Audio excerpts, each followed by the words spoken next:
What is going on, everybody? It is Saturday night. It is 11:33. My name is that doesn't concern you tonight because I am hiding. I am in a bag, and as you can see, we suck. We suck. But first, before we do this, start this show here, I want to give a public service announcement to anybody watching this show that I recommend you do not watch this show if you are under the age of 17. Tonight, this show is being brought to you by an NC-17 rating because this is not a post-game show. This is a post-game rant. Rant. Okay, there's going to be a lot of words that Notre Dame faithful alumni, the Catholics out there should not use.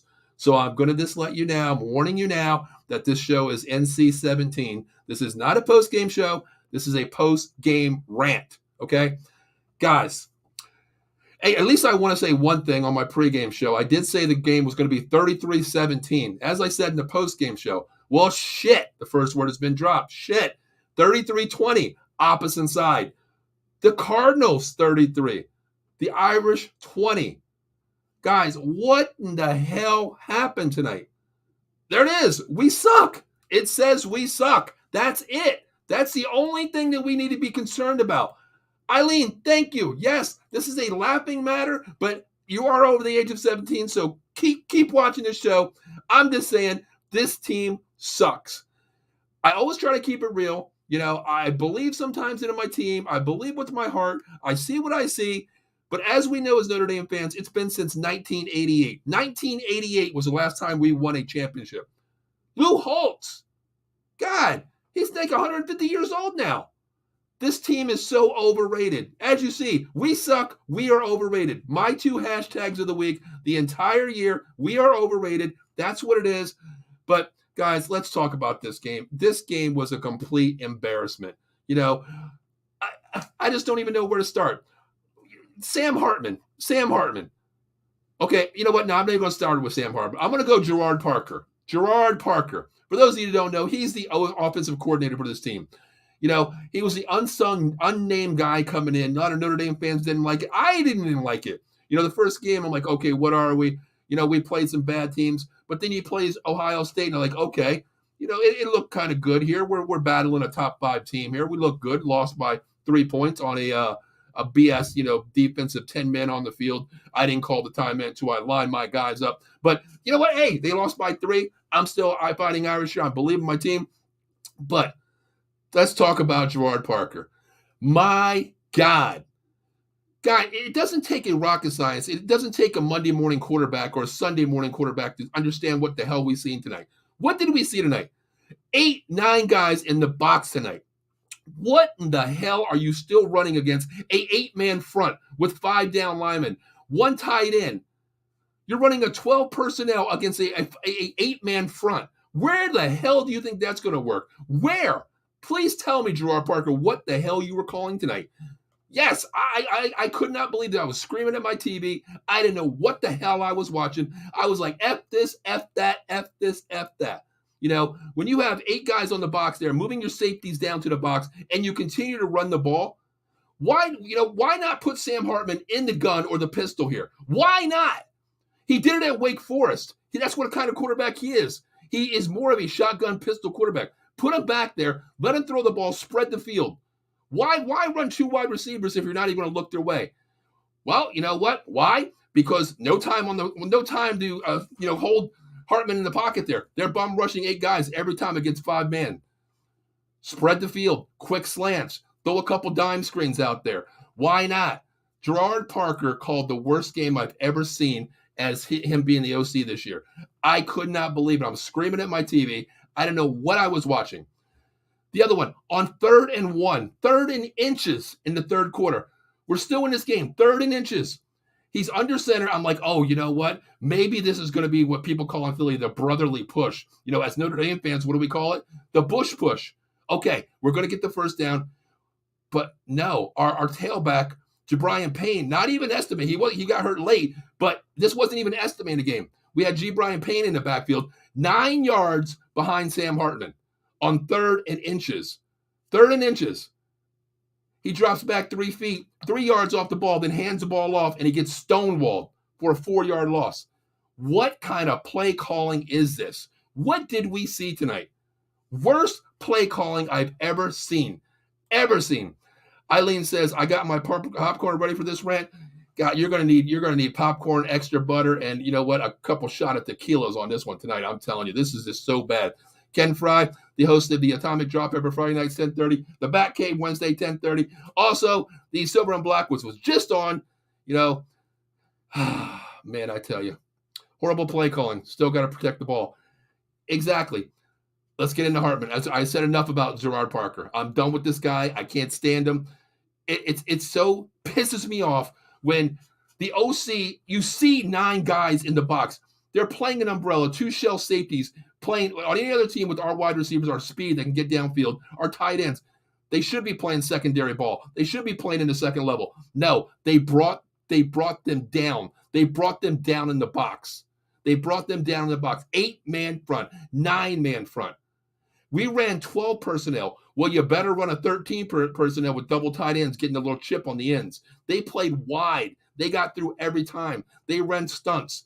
Well, you know what? When you got 7 guys, 8 guys twisting and stunning against a 5-man front, you have no pressure. That goes on Gerard Parker, 100%. He's a complete ass. Second curse word of the night. Shit. Third. He's a complete idiot. He showed what he is tonight. They showed him how many times in that press box doing one of these, tapping his head like, what did I just call? You know, I was just talking to Ken Fry on the Silver and Black after his show, and Ken was like, yeah, they were showing him.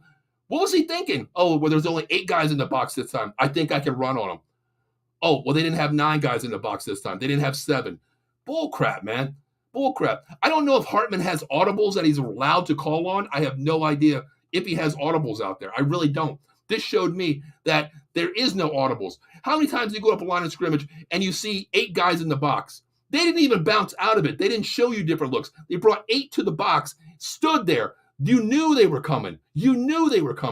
Why isn't an audible called? To go to the slant wide receiver, run a quick slant, run a 3 slant, or you know what, run it out and up. Something like that. Crossing routes. Quick. Tight end, chip, get out. Why not? Gerard Parker is one of the worst OCs, and it showed what he is tonight in a crucial game. The only thing great about this game is Spencer Schrader. We know he had a hell of a leg tonight. At least he got some field goals out there. A 50-yarder, broke the record for Notre Dame twice on field goals for yardage-wise. Great. That's the only thing great about this Notre Dame team tonight. The Big Blue Power Hour. You can check them out tomorrow morning at 11 a.m. talking New York Giants. Man, I feel like I'm a Giants fan right now, the way we played. You know, can't score, can't do this, can't do that. That's what I feel like. I really do. Need a new OC. Exactly. I agree. I want to see a new OC. Hell, you know what? At least, I hate saying this, but at least Tommy Rees, rolled the quarterback out a little bit. Hartman's not a good rollout quarterback, but at least Tommy put the ball in his hands and let him roll out a little bit, if not run the ball. But why are you going to run on a 9-man front? 28 rushes tonight, just constantly running the ball, 22 passes. If you would have threw the ball, say, flip that a little bit, go 28 passes, 22 runs, this could have been a little bit of different level of a game. Slants, quick screens, take what the defense gives you. 3 and 5 yard slants, in and out, twists on the outside. One inside receiver goes out, outside comes in. Very simple. Very simple. They made this team, Louisville, look like a top 5 team. And the one thing I can say is this team showed heart tonight. I know when you're Notre Dame, everybody has that X on your back, circle the schedule type game. But this game right here showed me what Notre Dame really is. No heart, bad OC. And you know what? Let's talk about the defense too. The defense got gashed. It's not just the Notre Dame offense here that can't put up points. It's the Notre Dame defense. 185 yards on the ground. I talked about this guy earlier in the post pregame. Jawar Jordan, their top back, 21 carries, 143, 2 TDs. Gashed Notre Dame for a 45-yard gain tonight. Gashed them. Okay? And you think about their wide receivers even got in the backfield a little bit. Huggins, Bruce, he had 1 carry for, I think, like 20-some yards too. On like a 3rd and I think it was 8. Got outside on a sweep, came across, nobody even touched him. And I give so much credit to that offensive tackle that they have because he laid a pancake block where he released the end.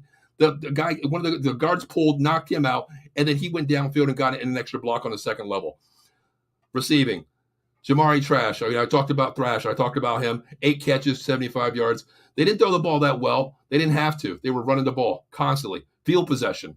Notre Dame constant 3-and-out, punt the ball. Great field position for the Cardinals. I think their average starting position was around like the 40, 45-yard line of their own in their own territory. Notre Dame's, where was it? 25-yard line. 25-yard line. That field possession game goes a long way. To me, I just don't know where to start. Next, let's talk about Sam Hartman. Sam Hartman, 14 touchdowns this year, 1,500 yards. We talked about the pregame show, that big 0 picks for the season. No picks for the whole season. Tonight, 1, nope. 2, nope. 3 picks tonight. Could have been 4. Should have been 4.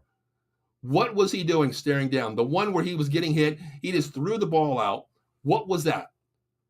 What was that? I know that was going to be a go route because the wide receiver, I believe that was Jaden Thomas, who just kept on going. And Hartman hit him, and not even hit him in stride, hit him in basically the back of the head, and the defender just jumped the ball. What did we see tonight?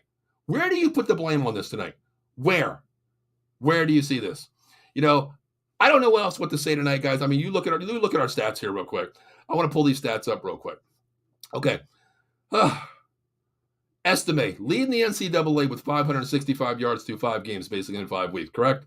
Okay. 10 carries, a long of 6, total 20 yards. Now, let's take that away. 1 long of 6, okay? Let's take that off of that 20. I went to Villanova. I'm not a smart guy. I'm not Notre Dame educated, but I can at least call a better game than Gerard Parker's guys did, 20 yards, long 6. So that's 14 yards on 9 carries. He had 10 carries. That 6 is 1. So that's 9 carries for 14 yards for Estime. 20 yards total. Jeremiah Love, 5 carries, 37 yards. J.D. Price, 1 carry, 2 yards. Jabrian Payne. That was the one play where he was 9 yards off the ball.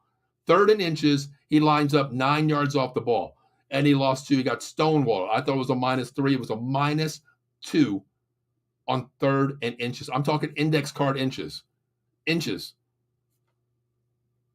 on that line, we had 2 wide receivers, 1 tight end on the line. Why? And we ran up in the middle on the opposite side, on the weak side. Why is that? Against a 9-man front. 9-man front. I don't get it. Sam Hartman, 22 for 38, 254.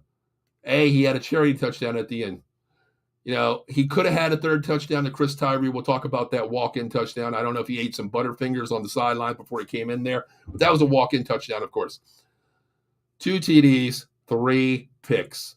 3 picks. Could have been 4, easily. 1 was almost batted down right in front of the defender there. He just read him down, drop ball by him. Could have been 4. The only person that really showed up on this offense was Mitchell Evans. Why are we not going to Mitchell Evans? Why? He's a mismatch.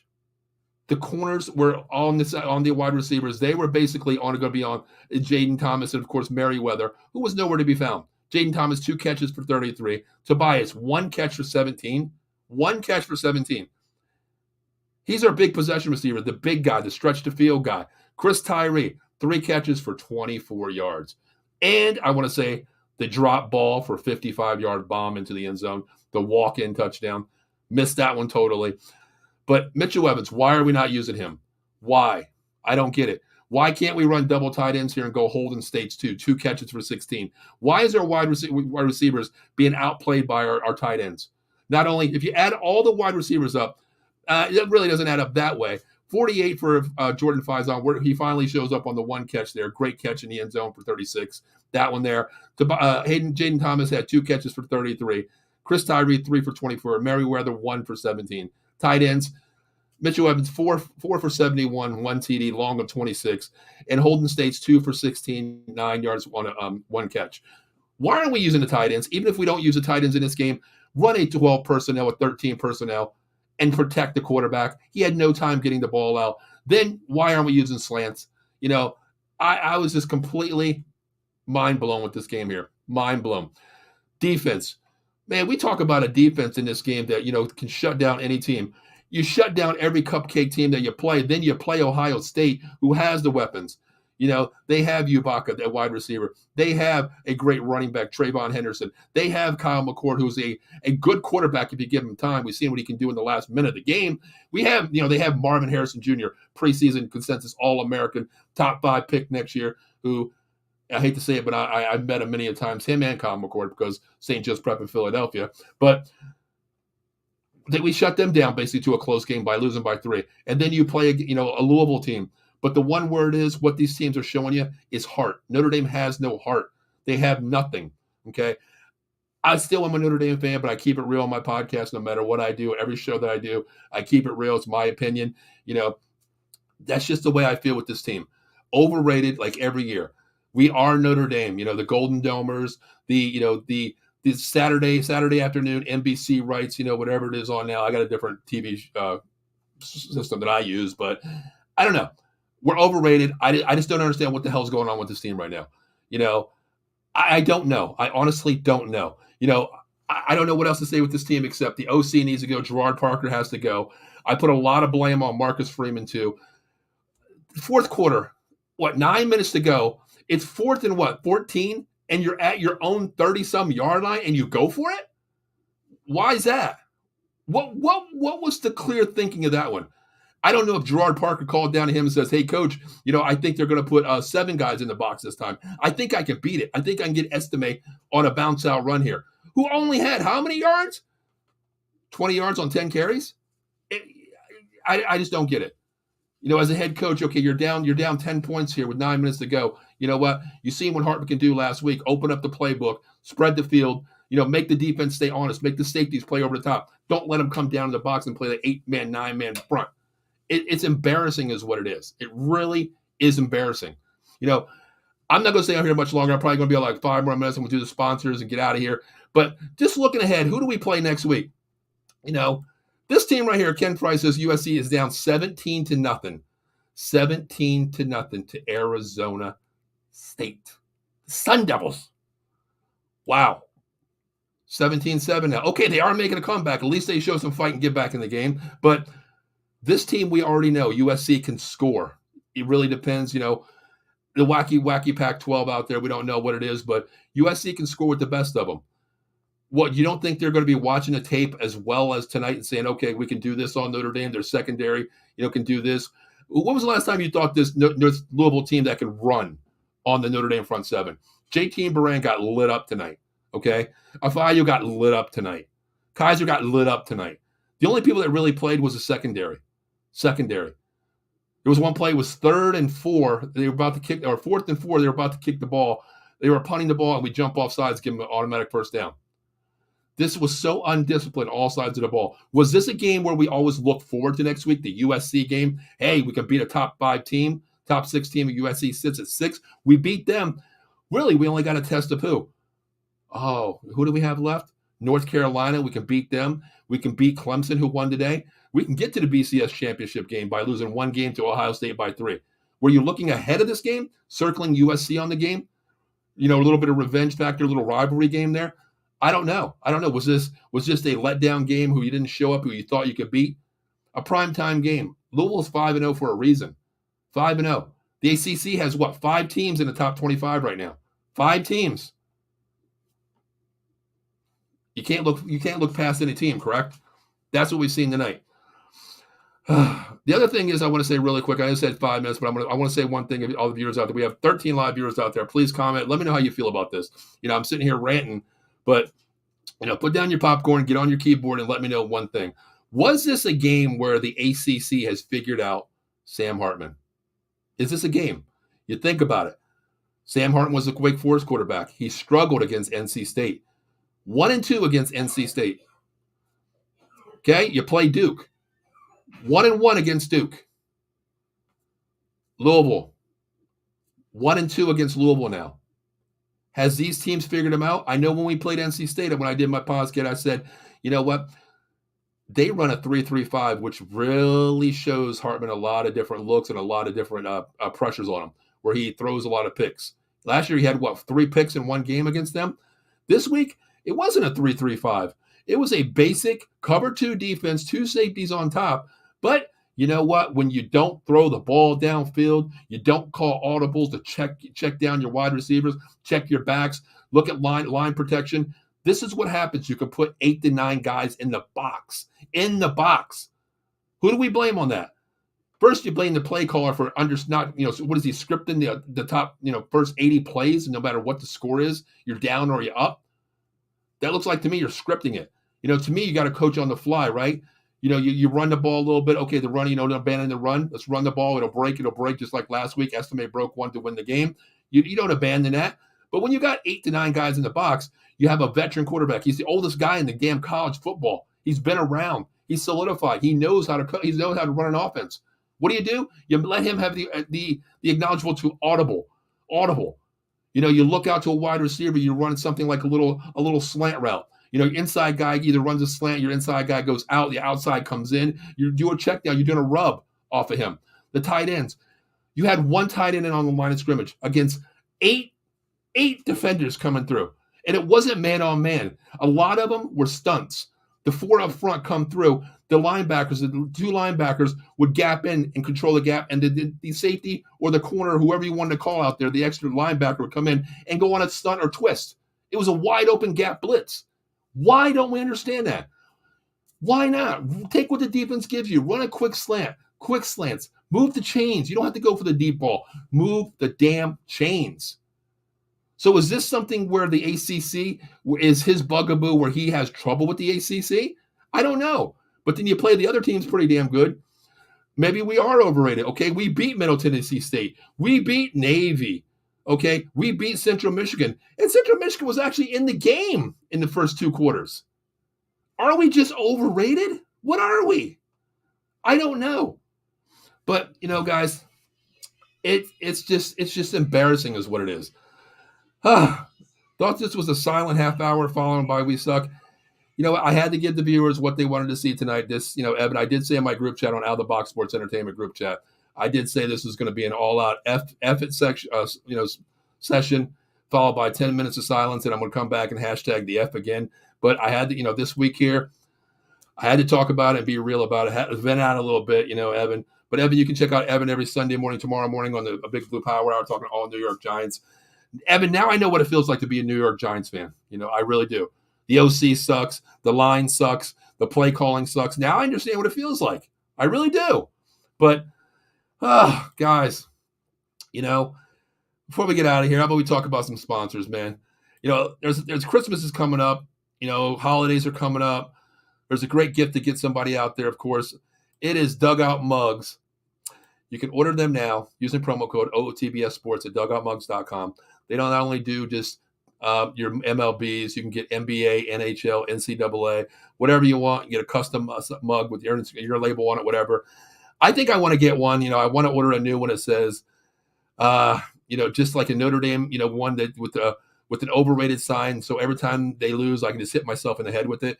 But if you want to, make sure you order one at dugoutmugs.com, OTBS Sports 20 at the checkout.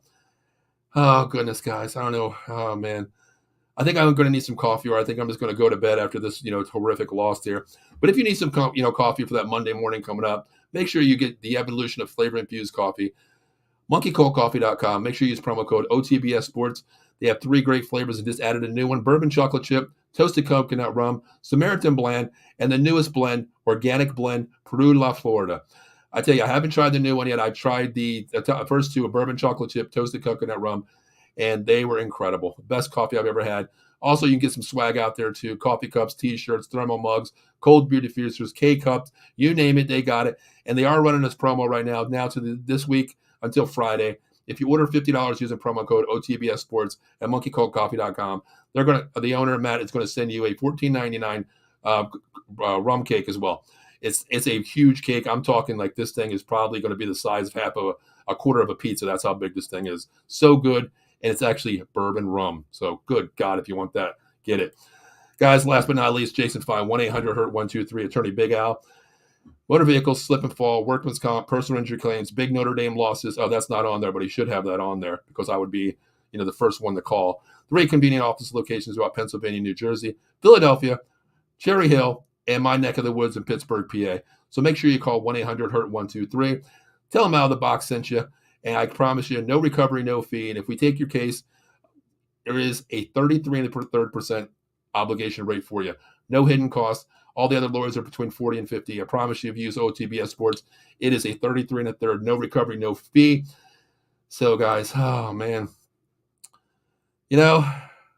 we suck. That is what we're going to say. We suck. It's very simple. Very simple. We suck. Very, very simple. A couple last comments. Oh, what I have a plan for tomorrow. Hey, you want to borrow this? It's green, but hey, I can help you. I think I have a blue one because if my team loses tomorrow night, I got to find a blue bag. Mike Laurie, you can check him out every Thursday night. I believe it's 6 p.m. Mike's Locker Room over there. You can check him out as well on Sunday mornings at 9 or 10. I'm sorry. Do a PM and the AM also. Check him out as well. Great guy. Used to be on our network here. Great, even though he left, he's a good friend of mine. We're still brothers no matter what. Does ND drop out of the 25? Mike, you know what? I don't think they do, honestly. I don't think they do. They sat at 10. Alabama won today. A lot of teams actually won behind us as well. It's at 9 o'clock tomorrow, so make sure you check him out. Head on Facebook and check him out there. On Edge of Philly Sports, you can check him out. So, guys, listen, Mike, I don't think they drop out of the top 25. They can't do that. The two losses are to top 25 teams. Louisville is 5-0. They sit there. Ohio State was at 6 when they lost by 3. So, this is a 13-point loss. This one stings a little bit more to me, of course, of who you're playing, basically. But I don't think they drop. I think the teams behind them, definitely the one team that's going to move up this week is going to be Oklahoma in the Red River rivalry, who stunned Texas there. So I think they do step up a little bit. I think they overjump. I think Oklahoma will probably move up 4 or 5 slots to probably 7 or 8. Notre Dame sitting at 10. I think they'll drop to about 17. The reason why is, once again, you lost to Ohio State was 6 by 3. On a BS Marcus Freeman. I didn't call the timeout. Bullshit. Fifth cuss word tonight, guys. Not that bad. Thought it was going to be about 150, but you lost to them, not calling the timeout to adjust your defense, and also, having 10 guys on the field on the last play there. Tonight, you lose by 13 to a top 25 Louisville team who's sitting now 6-0, of course. They are 6-0, but next week, you play USC. As the voters always love Notre Dame for some reason. I love Notre Dame too, but I'm very truthful what I see, very truthful what I see. I don't think they drop out. I think they go 17 because they do play USC tonight. So I think that 17. I think so. I think they want to keep them in the top 25 because arguably Notre Dame is a name-drawn team. Of course, it's the Conor McGregor basically. Everybody loves you or hates you. Right now I kind of hate this team, but I do love my team no matter what. Like I said, I'm a huge fan. There's my banner behind me. It's the Notre Dame banner there with all the championships.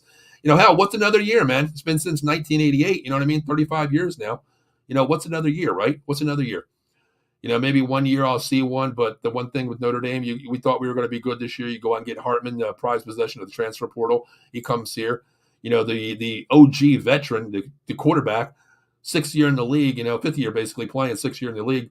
But we thought he was going to be good. But without the wide receivers, and a good OC that could, do some play calling here, hell, we should have just brought Wake Forest's play caller over. He's familiar with them, run that kind of offense. The first 3 weeks of who do we play? Middle Tennessee State, Navy, Central Michigan, NC State. Then you play Ohio State. Okay, what were we? Maybe we see what we are. Maybe we see. And the word is you stay down right below my head. We suck there. Overrated. Mike says, I wonder if Penn State. I don't think Penn State will move up, Mike. I really don't. They still have a lot to be desired. Their offensive line with that nasty running quarterback, Singleton out there, I think they should be a lot higher. But way they're playing right now, I think they stay at 6, honestly. I really do. The top 5 teams, but they actually might move up, Mike. They might move up to 5 this week, honestly. Now that I think about it, because Texas did lose today. So they were 3. So I think they're going to not drop far. They'll flip-flop with not flip-flop, but I think it's going to be, I think they're probably going to move up to I'm going to say 5. I don't think they're going to jump, Florida State. I don't think they're going to jump the other teams in there. Georgia staying number 1, of course. Michigan staying there. Depends what USC does tonight. If USC, shits the bed tonight, 6 curse word tonight. Not bad, though. Not bad, But if USC turns this around. I think they were down 17-7 going into this second quarter here. If they can pull this game out, I think they do stay solidified at 6 or 6 or 7 where they're at. And I think Penn State, actually stays neutral at 6, or they possibly could move up to 5, because the only team that's going to drop out of the top 5 this week is going to be Texas. And I don't think they're going to drop that far. I mean, what bothers me a lot, I know I'm carrying on here. What bothers me a lot, though, is this. I'm going to take this off. I can't breathe. All right. I am real, guys. I am real. I keep it real here. I just wanted to hide my face for a little bit, have a little fun. But the one team that I think is a little bit overrated was Texas coming in. Texas caught Alabama at the right time. Milroy, Buckner, we didn't know what the quarterback situation was with Alabama. Still don't even know. Milroy really can't throw the ball that great. He can run, but Alabama's not Alabama this year. They do have Jermaine Burton that can catch anything on the fly out there, his best target. They did win today. But Texas caught Alabama at the right time. Week 1, you beat them. That jumped them in there. Same with Florida State. I'm not really solidified on Florida State either. They beat Clemson week 1. Clemson's one of the big names. Yeah, if Notre Dame is ranked, 8th in the nation, and you come in there and you beat Notre Dame, to me, this is where Louisville jumps the schedule a little bit. They're probably going to move up they were 25. They're probably going to jump up to 15. They will, beating a Notre Dame team. And I think Notre Dame drops below them. I think they go to 17. And Louisville comes up probably to 16, 15, 16, 17. When you beat a team early, or a named team, that's when it's better to beat them early than late in the season, of course. Texas beats Alabama. They jump up really far in the top 5, from 10 to 5 right away. Florida State, same thing. Beat Clemson. Boom, you're in the top 5 at 4 after week 1. But the good one thing is they continue to win. They continue to win. Notre Dame continues to win. They beat, they took Ohio State down to the limit there, played a great game. You didn't drop. You stayed solidified at 11. Last week we beat Duke. Last second, you look at that, undefeated, we move up to 10. This week you play 25, you lose by 13. Wow. Wow. You're going to drop. You're going to drop. I don't think they'll take, Notre Dame out of the top 20. I think, like I said, I think they'll probably be 15, 16, 17. And Louisville will be right there, right next to them. Because I believe you have to put Louisville ahead of Notre Dame, correct? Being a 6-0. And Notre Dame now sits, at 4-2? It's kind of bad. Kind of bad. But, guys, that's it. Mike says, big game in 2 weeks. Yeah, I mean, the thing with the Big Ten here, guys, it's going to be kind of crazy. I was hoping, I said early in the pregame show, if Notre Dame wins tonight, on paper, we are the superior team. But as we all know, pros, college, high school, Pop Warner, CYO ball, I don't know where you guys are at, but we call it CYO, freshman, JV, Pop Warner, elite, 11, 14, elites, high school, college. On paper, if you're the best team on the paper, doesn't mean a damn thing. Your OC can't play call. Your defensive coordinator puts you in bad situations. You have to execute no matter what. If Notre Dame would have executed tonight, USC next week, win out, Clemson, okay, North Carolina, you would have had a BCS ranking there. You would have been in top 4. Losing to the only team you lost to was Ohio State. Reason why I say that, Ohio State, Michigan, and Penn State have to play themselves out. And the way Ohio State played today in the first half, they're beatable. Their horses came in the third and fourth quarter that ran Maryland off the field. That's what happened. Penn State, same way. They got to play each other. They got to play Ohio State. They got to play Michigan. That 3-game triangle is going to play itself out. You look at the Pac-12, USC, Utah's already done. Oregon's in there. Washington's in there. 3 teams in the top 10 going to be this week. They play themselves out. Notre Dame had the perfect opportunity to win out and get to a BCS top 4 ranking. But you know what? Hey, as we always say, what's another year? What is another year, guys? It's been 35 years now. 1988. God, 1988, man. I was still in high school. Guys. I was actually a sophomore in high school the last time Notre Dame won a championship. It's amazing, isn't it? Now I'm on hitting Social Security now. That's pretty damn amazing, isn't it? Pretty damn amazing. But hey, guys, just want to say thank you for tuning in. We had a lot of viewers tonight. We're looking at the thing here. We have 22 live viewers, and I really appreciate that. I really do. Hearing me rant here could have been worse. I did tell myself keep it a little bit, not NC-17. Try to keep it a little PG-13 by only putting in a couple curse words there. But guys, I thank you for tuning in. Last thing is our schedule here, guys. We have something for everybody at Out of the Box Sports Entertainment, Mondays through Sundays. Tomorrow I'll start with the Big Blue Power Hour, 11 a.m., followed by the Cowboys pregame at, I believe it's going to be at 7:30 and a postgame show after that. Also, Mondays for the gamers out there, we have Joystick Junkies, live gaming, live streaming there as well. Sully Squad every Monday night at 6 p.m. I think they are going to go a little bit early because the game's on this week for the Phillies. Congratulations, Philly, for beating the Braves as well. Tuesday, Commanders Gridiron will not be on this week. Steve is actually doing a meet and greet with Coach Ron Rivera. So hopefully, we can get a sound bite from that one as well for the Commanders Gridiron. Tuesday, the extra innings, I believe they're going to push that a little bit back or before because the game, the Sully Squad or the extra innings is going to be a little bit off this week. The Bat Cave, Ken Fry is going to be giving you his postseason outlook, even though his Mets are out. Fuji's Philly Flair will be back in a couple weeks with the best interviews in Philadelphia.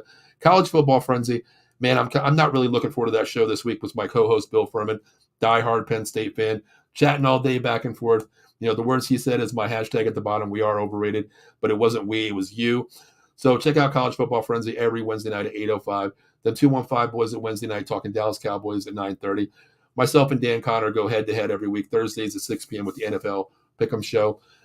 NFC East War Room, one of my favorite shows. Cowboys, Giants, Eagles, Commanders, 4 hosts, 4 teams, 1 show. The Old School will be back next week with a great show as well. Dallas Cowboys and the 49ers rivalry of the 90s. Atomic Drop podcast for WWE fans. That's going to be on Fridays at 10:30.